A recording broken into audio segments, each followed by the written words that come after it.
We've gone very far afield. I would like to just get to the end of the story where Nigel Farage crashed a plane. Sorry, we got excited. We got real excited for some reason. So Farage goes I don't even remember the fucking... So who's Nigel Farage? Because he sounds like a cunt. Where are we? Yeah, can we go find him? I believe Nigel Farage is like a minor Star Wars villain. He's one of the guys who got blown up in the second Death Star. I drink enough of this, and I'm thinking, where's the knife store? And then I realize I just know. You know what? It's instinctual. The knife store was the friends you made along the way.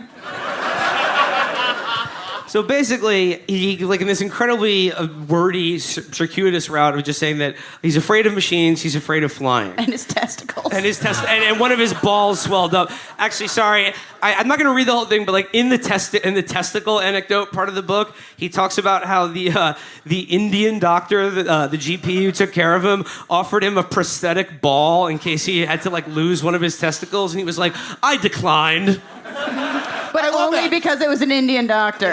I love that because, of course, like Farage obviously imagines that he is like part of the tradition of like British politicians who are also men of letters. And it's like, I'm sorry, that none of the volumes of Winston Churchill's History of the English-Speaking People revolved around his ball sack. So he goes, he kept that for his private life. So he goes, but I fly because I must, and because it is daft to be scared of flying. Who is he, Erica Zhang? What the fuck? Boom, yeah, sorry. So he goes, so the idea is they're going to go up in this little prop plane and sort of like trail around a Ukip banner flying in the sky on the day of the election. And he goes here, the pilot seemed competent and experienced. Any slight grimness in his personal manner... Any slight grimness in his personal manner only persuaded me that he was businesslike and professional. And then he goes, I made the first such... he goes here, the feedback from those who saw us flying over was good. Cavalier was a word much used. Fun, gallant, and defiant. I took care to eat nothing and to empty my bowels first. So it's like, he's literally saying, what the fuck, I'm dude? trying as hard as possible not to shit myself in this airplane. And the words people were saying were gallant, defiant, courageous. Cavalier! Now that see, the Cavalier thing made me realize what happened is it got shot down by an anti-aircraft missile called Roundhead. So he wants to fly a banner around on election morning. And like, it's a long story, but basically what happens is you can't just take off in this small plane trailing a banner, right? So what you need to do is take off, circle back around, and then with like a hook on the bottom of the plane, pick up the banner off the field and let it trail behind you. Wait, what do you mean pick it up off the field? Like it's like it has like a hook and like dip down, and there's a hook on the plane. It'll grab a hook on the banner, and it'll come up in the air and fly around. That's how. Oh yeah, that's the hardest level of Battletoads. Yeah, well, yeah, right. Is that even possible? Well, not only is it the hardest level in Battletoads, it's also the hardest thing to do if you're a pilot. Because he goes into this story where Why can't you just take off with the banner and unfurl it at some point while you're mid-flight? I don't fucking know. I don't know. Why can't he not shit himself? Like, things are difficult. Okay, well, no, that's the part of the story I do understand. No, it's because the local bailiff has like some sort of rule from the 1850s that's still in the books about like, you know, witchcraft. Okay, so they've got to do a Flappy Bird and pick up this fucking thing. So basically, they're soaring around and around this field, trying to pick up the banner. They try 5 different times, and it doesn't fucking work. And then on the 6th time, they get it. And he goes here, we were headed for the wire again. I flinched as we passed over, rocked back as the plane rocketed skyward. Jason was looking back over his shoulder. He nodded. Jason is the pilot here. Jason is a very important figure in the next chapter. I will really rush to get to what happens with this guy. He goes, he nodded. We've picked it up. Relief. I sat forward. I came back to an election day with loads of tasks and adventures ahead. But Jason was still looking back. He uttered words which I have only ever hoped to hear in movies. This is an emergency, he said. Real trouble. Why? It came out husky. I tried again. Why? It came out husky. It came out... Why? It came out low-key thick. He didn't hear me because my voice was too cool. I sounded like a pog. I then affected the accent of a pussy. He sang the entirety of Tiptoe Through the Tulips in the Tiny Tim register.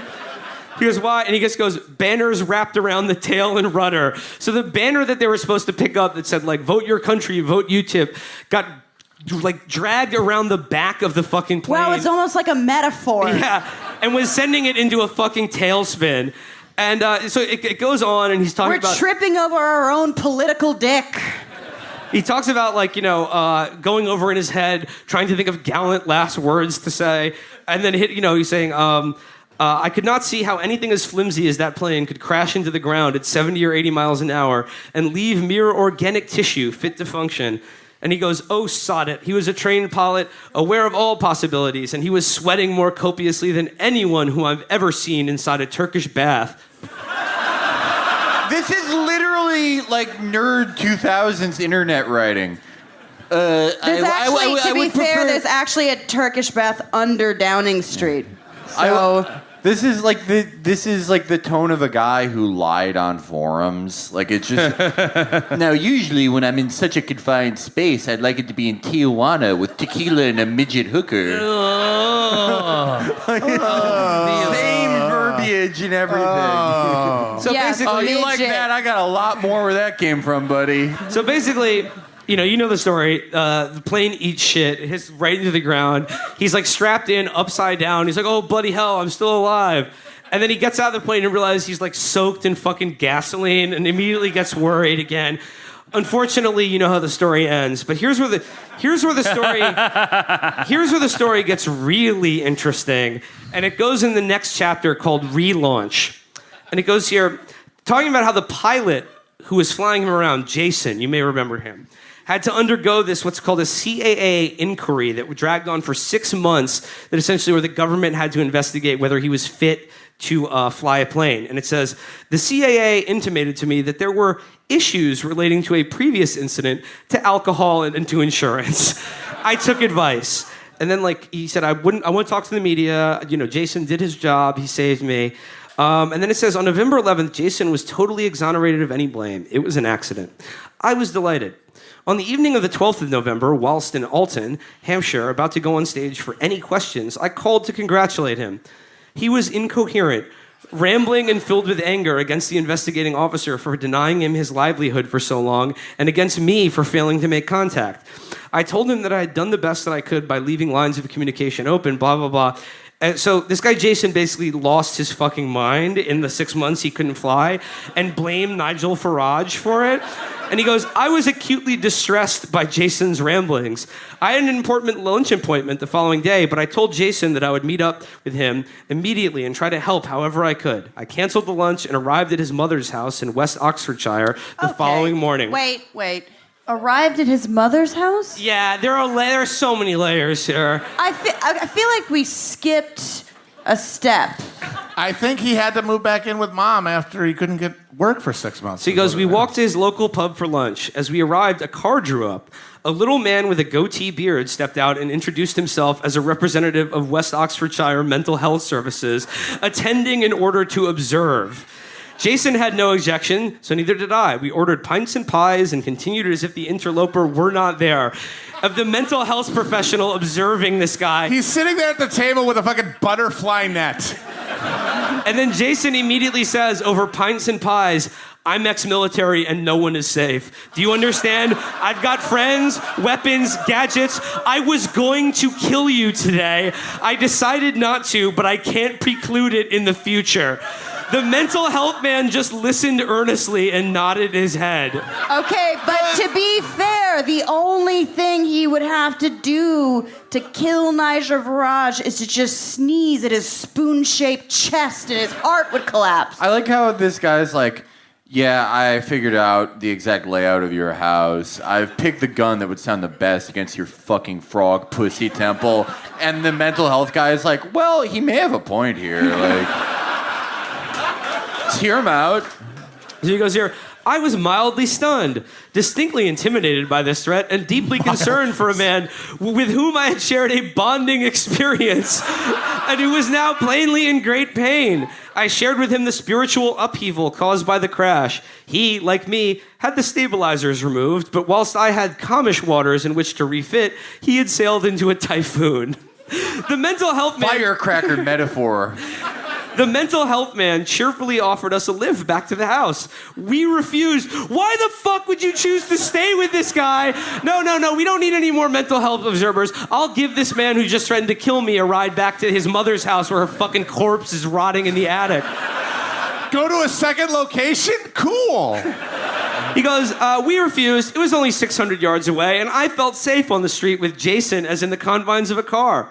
It was nonetheless mildly nerve-wracking walking back alone down a country lane with a man who had just declared his intention to kill me. I did not re-enter the house. I returned home. At 6 o'clock that evening, I received a call from my office. Mr. Smith has just called, I was told. He says that he is going to get a gun on Monday. He intends to kill Martin James, the accident investigator, then you, then himself. He says you've got till Friday. You know what, guys? I'm not worried about that hard Brexit. These guys all got it under control. No, but as if you would need a gun. He's probably so inbred a paper cut and he'd bleed to death. End of the story is Jason is a man who needs help, and he was basically sectioned for 2 years. Any immigrant, Jason is a man who needs help. I have changed his name here because I see no reason why a single mischance followed by mental collapse, which could happen to any of us, should blight a man's life worse than it already has. Nigel coming out strong for the awareness of mental health. Everyone has some good in them. Right. So there you go, the untold story of the hilarious photo of Nigel Farage covered in blood, looking like a complete asshole, standing by a crashed plane in a field which, is a metaphor of some kind. You figure out what it represents. I'll tell you what it represents. It represents that English people won't fucking finish what they start. Parody. In the game. Not actionable. In the game. In the new Rockstar PlayStation game, Brexit. Will, they have libel laws here. Yeah. That's fine. Come get me, motherfucker. I'm going back to New York after this. Do not come get me. Please do not come get me. Any authorities listening? I'm nice. I'm, Your Majesty, I'm baby. Your Majesty. Our defendant has claimed the right of being baby before God and man and the Queen. Any libel I committed was due to the mental stress of Jeremy Corbyn's outrageous anti-Semitism.